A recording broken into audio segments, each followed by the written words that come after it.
നിങ്ങൾക്കറിയുന്ന പോലെ കരുവന്നൂർ സഹകരണ ബാങ്ക് കള്ളപ്പണ ഇടപാട് കേസിൽ കലൂരിലെ PMLA കോടതി ഇന്നൊരു ഉത്തരവിട്ടു. CPM നേതാക്കളായ പ്രതികൾക്കെതിരെ പ്രഥമ ദൃഷ്ട്യാ തെളിവുണ്ടെന്നായിരുന്നു കോടതി ഇന്ന് വ്യക്തമാക്കിയത്. ഇതിനെക്കുറിച്ച് പാർട്ടിയുടെ നിലപാടെടുത്തു എന്നാണ് നമുക്ക് ലഭിക്കുന്ന വിവരം. തിരുവനന്തപുരത്ത് നിന്ന് R. ശ്രീജിത്ത് ടെലിഫോൺ ലൈനിൽ ചേരുന്നു. Sreejith, good evening. പറയൂ ശ്രീജിത്ത്, പാർട്ടി സംസ്ഥാന സെക്രട്ടറിയുടെ പ്രസ്താവന തനേഷ് തമ്പി വായിച്ചു. എന്താണ് പാർട്ടിയുടെ കൂടുതൽ നിലപാട്? BJPയുടെ ഒരു ഗൂഢലക്ഷ്യമാണ് ഇതിൽ തെളിയുന്നത് എന്നുള്ള നിലപാടിൽ തന്നെ അവർ ഉറച്ചു നിൽക്കുകയാണോ?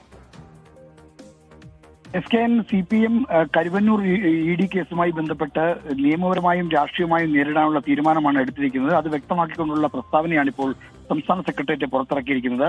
കരുവന്നൂർ സഹകരണ ബാങ്ക് ക്രമക്കേടിന്റെ പേരിൽ CPMന്റെ നേതാക്കളെ വേട്ടയാടാനുള്ള നീക്കത്തിൽ തുടർച്ചയാണ് PMLA കോടതിയുടെ തീരുമാനത്തോട് വ്യക്തമായിരിക്കുന്നതെന്നാണ് പറയുന്നത്. പാർട്ടി കേന്ദ്ര കമ്മിറ്റി അംഗമായ AC മൊയ്തീനും അതോടൊപ്പം തന്നെ K. രാധാകൃഷ്ണനും സംസ്ഥാന സമിതി അംഗം AC മൊയ്തീനും ഒക്കെ ജനനേതാക്കളാണ്. അവർ ബാങ്കിൽ തട്ടിപ്പ് നടത്തിയെന്നോ അല്ലെങ്കിൽ പണം ആരെയെങ്കിലും കൊള്ളയടിച്ചു എന്നോ പറഞ്ഞാൽ ജനം വിശ്വസിക്കില്ല. അതുകൊണ്ട് ഇത്തരത്തിലുള്ള വിരട്ടൽ നടപടികളൊന്നും CPMനോട് ചെലവാകില്ല. അതൊക്കെ കേന്ദ്രം ഭരിക്കുന്ന BJPയുടെയും EDയുടെയും വ്യാമോഹം മാത്രമാണ് എന്നാണ് ഈ CPMന്റെ സംസ്ഥാന സെക്രട്ടേറിയറ്റ് പുറത്തിറക്കിയ പ്രസ്താവനയിൽ പറയുന്നത്. ഈ കേസിനെ നിയമപരമായും രാഷ്ട്രീയമായി നേരിടും. ഈ സഹകരണ ബാങ്ക് ക്രമക്കേടുമായി ബന്ധപ്പെട്ട ഒരു പാർട്ടിക്കെതിരെയും ഒപ്പം തന്നെ അതിന്റെ ജില്ലാ സെക്രട്ടറിമാർക്കെതിരെയും കേസെടുക്കുന്നത്, പ്രതിയാക്കുന്നത് കേട്ടുകേൾവിയില്ലാത്ത സംഭവമാണെന്നും ഈ വാർത്താക്കുറിപ്പിൽ പ്രസ്താവനയിൽ ചൂണ്ടിക്കാണിക്കുന്നുണ്ട്.